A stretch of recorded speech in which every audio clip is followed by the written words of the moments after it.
What's up guys, how's it going and welcome to the Minute channel. Today we're going to be talking about a particular game that has been in my radar for the last few weeks, and that is gonna be Monark. Now if you don't know anything about Monark, this is pretty much a comprehensive video kind of giving you information about what is Monark, where does this game come from, my personal speculations, worries, as well as information pertaining to the release in both the West and in Japan, as well as what else is gonna come with, and so on and so forth. Let's go ahead and jump right into this video here.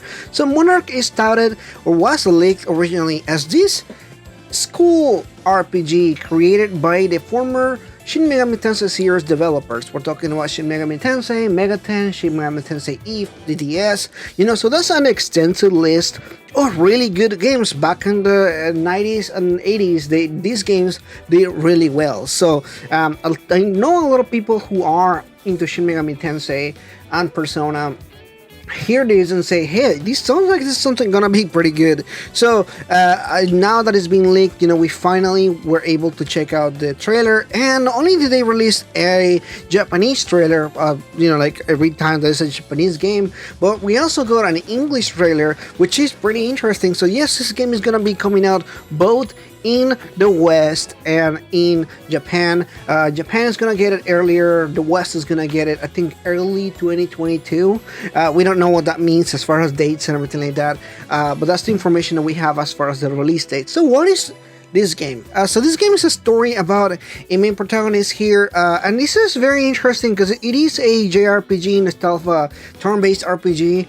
There's a lot of elements of horror in this game, as well as some other exploration base. There is a emphasis on character development and deepening your bonds, which is interesting because it does very much sound like a Persona thing. However, none of the trailer really looked that way. It reminded me more of something like a Fire Emblem game. This may be the Fire Emblem Shin Megami Tensei games we were promised years ago, guys. But regarding that, it does look like this have this system pertaining to your ego. Your ego is kind of like your inner self. Again, it's interesting here how a lot of this stuff is very much sounds like Persona stuff, but it definitely not, because we've seen the trailer again and it does not resemble Persona in that sense. I'm very conflicted in the battle system here, and we still haven't seen a lot of it, but it is a turn-based RPG, very much like any other of the JRPGs in the same umbrella, again, as Shin Megami Tensei. Another game that comes to mind, it's just one game that was made by the developers that made Persona 1 and 2, and this game really didn't do good. This is a Caligula Effect, which again, it came out a couple of years ago with a mixed reception, and we're talking about reviews weren't particularly stellar, and this game really left a lot to be desired when it came to like the gameplay, the art style, the graphics, a lot of different stuff here. So because it is being published by the same publisher, I am worried and a little bit concerned that this game comes out in the same fate. Obviously, the majority of this game is in the school. The majority of the game happens at the school. It's an interesting school. You meet a lot of the teachers, a lot of the different characters that are going to be along with you in your mission or in whatever happens in the school and everything. Really interesting. But going over the people in that is working on this game, we have the planning, production, and direction with Fujiki Hayashi and Mitsushiro Hoshino. Scenario is going to be Fujiki Hayashi, as well as Ryotaro Ito, and the character design is So Bin. He's a Korean actually, but he made he's worked with Japanese before, particularly, so you guys know, he made the artwork that was used for the anime. The anime escaping right now out of my mind. Overlord. So if you guys seen Overlord, which is like this really cool story, actually I read the novels a while ago, and so I do recognize his art.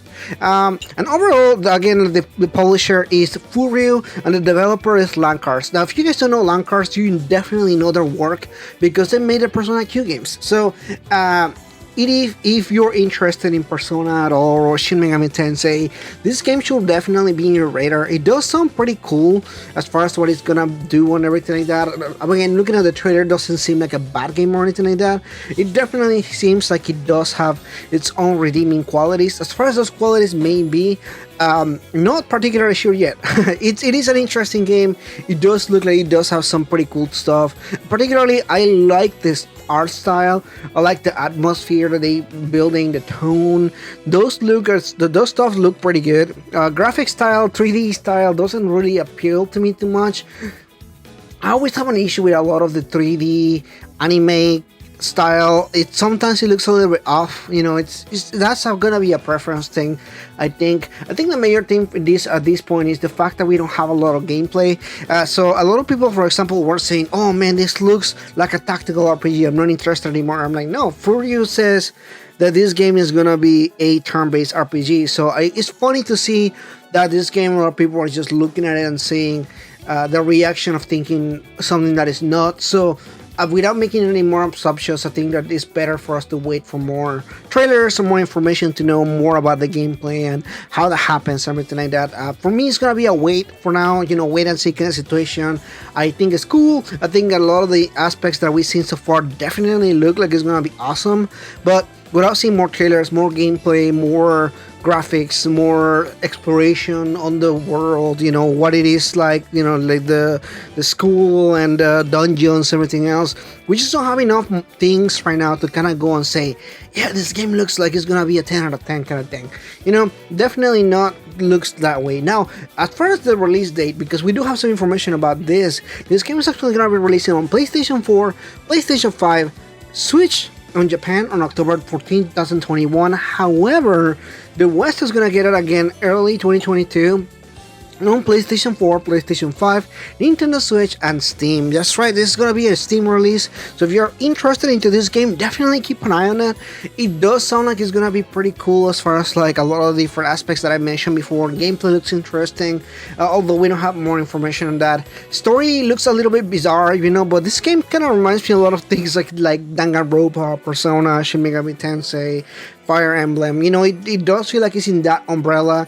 It's trying to capture that same feeling, I believe at least, but at the same time other games don't succeed at doing that same thing. Again, I mentioned Caligula Effect because it's published by the same people. In fact, it does have DLC of the costumes from Caligula Effect, so that makes me concerned a little bit. I do not like Caligula Effect. I think that's not a really good game, not a really great RPG, but that's neither here and there. Today we're talking about Monark, but that's pretty much everything that we know at this point about Monark. It is really interesting. You definitely keep an eye on this game. I will continue to give you guys updates and reactions and everything like that. As soon as I see more information, you guys know I will keep you updated with everything. Thank you so much for watching this, guys. If you did, please consider liking and subscribing, and I'll see you guys in the next video. Bye bye.